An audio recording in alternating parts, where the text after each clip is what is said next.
In its report on World Trade Center 7, which came out in May of 2002, FEMA documents in Appendix C steel that has been melted and even partially evaporated, resembling Swiss cheese. What are we to make of this? My name is Jeff Fair. I have a PhD in Material Science and Engineering from the University of Minnesota. I have a BA in Physics from Brigham Young University. I've worked with solid-state reactions. I've worked characterizing materials, semiconductor materials, thin films. I currently do a lot of work with nanoparticles as well as solid-state reactions. So Jonathan Barnett's study, which I thought was very well done and quite extensive, is all documented by FEMA in Appendix C in their BPAT report that was May of 2002.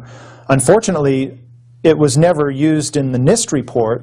My name is Jason Cheshire, and I'm a licensed professional engineer in the province of Ontario in Canada. And I have been working in the field of hydrometallurgy for the past 10 years. For a major company here in Canada. And I'd like to know why NIST excluded the document from FEMA in Appendix C that documented the evidence of melting steel.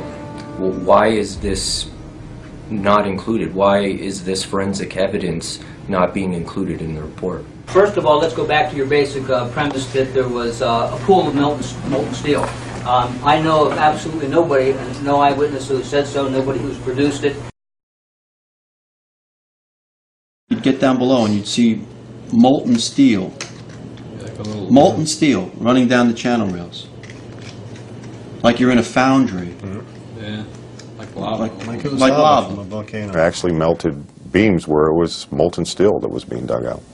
Underground, it was still so hot that molten metal dripped down the sides of a wall. And the cleanup was very difficult in the beginning. Steel was coming out red in certain areas from the first couple of weeks. This fused element of steel, molten steel. And they pulled off a big block of concrete, and there was like a little river of steel flowing. My name is Mark Basile. I'm a chemical engineer. I have a Bachelor of Science in Chemical Engineering from Worcester Polytechnic Institute. I've worked for about 25 years in industry, and the majority of what I do is analytical work and figuring out what materials are composed of, why they are what they are, why they do what they do. There were sections of them that clearly showed melting. They had sections that were thinned away, and there were actually holes through them, and some of the ends were just melted away or even possibly evaporated away. I'm Kathy McGrade. I have a bachelor's in metallurgical engineering from New Mexico Institute of Mining and Technology, which I got in 1979. I then spent the next 30 years with 3 startup companies. In an office fire, you cannot generate enough heat to melt steel. And yet we have evidence of molten iron in the microspheres, in the rubble pile, and the metal pouring out of the side of the tower. We could have filled up the Twin Towers with jet fuel and burned it all up, and that does not cause a fire hot enough to melt structural steel. My name is Gary Warner. I'm a mechanical engineer. I hold a professional certification from the Association British Columbia. I worked as in the project engineering department of the casting plant of Alcan, the aluminum company of Canada, one of the largest aluminum smelters on the planet at the time. And in that smelter we turned aluminum oxide into aluminum, molten aluminum. Molten aluminum is silver. It's not yellow, it's silver. It looks like mercury. The yellow molten metal that I saw pouring out of the South Tower is indicative of molten iron. I was a bit incredulous when I learned that NIST claimed that the molten metal was aluminum. I mean, it doesn't look at all like molten aluminum. Looks like iron, molten iron. That's what it looks like. And I've seen tons of it. We used to cast this in Alcan. They still cast it. I spent 2 years casting that. I'm David Gregg. I have a master's and PhD in chemical engineering from the University of Illinois. Afterwards, I went to work for Lawrence Livermore Laboratory, where I worked there for more than 30 years. You cannot get a flame hot enough to start the metal to molten. You make it molten in the first place so that this other process takes off. I don't know of any mechanism for that. The only way that's known that a carbonaceous material can cause steel or iron oxide to turn into a molten metal is in a blast furnace. Yeah, and that's very different than what we had. An incendiary used by the military, thermite is a compound of iron oxide and aluminum, which when ignited sustains an extreme heat reaction, creating molten iron. In just 2 seconds, thermite can reach temperatures over 4,500 degrees Fahrenheit, quite enough to liquefy steel. We know that open-air fires cannot burn hot enough to melt steel, but metal had melted at the base of the towers. The next question is how do you get the sulfur in these pieces of steel or in the debris, and that question is unanswered. There's a version of thermite called thermate, which has sulfur in the thermate and what the sulfur does is it's sort of like salt on ice. Appendix C of the FEMA report describes sulfur residues on the World Trade Center steel. The New York Times called this the deepest mystery of all.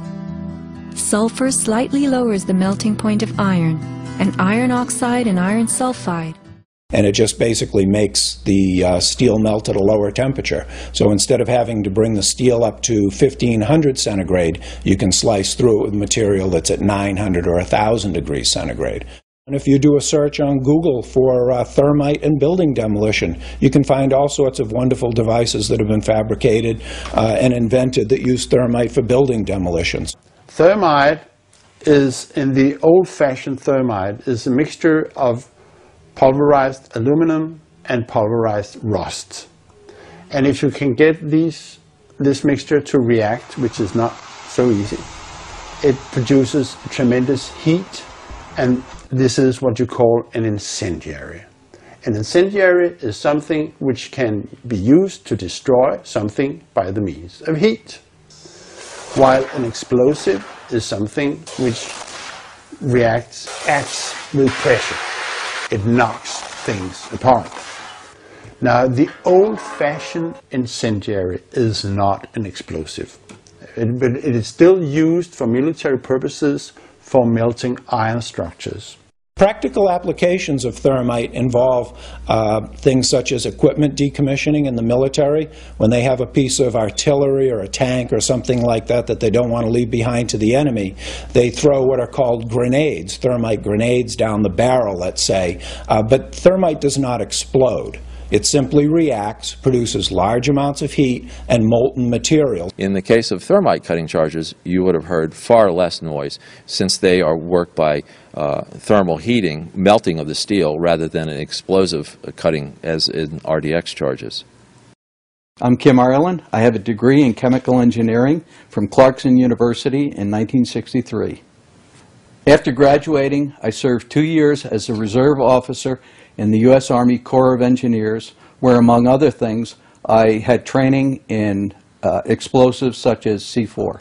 I was involved in the industrial chemical industry for 20 years with major companies. There were reports of molten steel having been seen in the rubble pile of all 3 buildings, and I knew that jet fuel, which is essentially kerosene, is not capable of melting steel nor iron.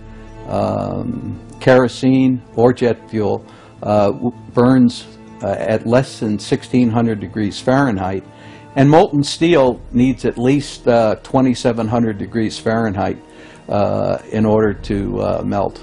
The thing that most struck me about the 9/11 incident was following the incident how overflights had detected with infrared camera 1400 degree Fahrenheit hotspots on the surface of ground zero. And that being there for a week, you know, indicates that there was something very hot going on below the surface.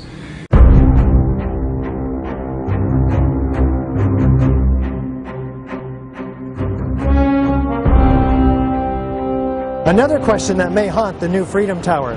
According to USGS, they found as much as 6% of the World Trade Center dust consisted of tiny, previously molten iron spheres. What does this tell us about the temperatures generated in the tower's destruction? My name is Adam Parrott, and I have a bachelor's degree in chemical engineering from Queen's University. I've been working for an environmental consulting firm for a number of years. When the USGS collected samples of the World Trade Center dust, they found the iron microspheres.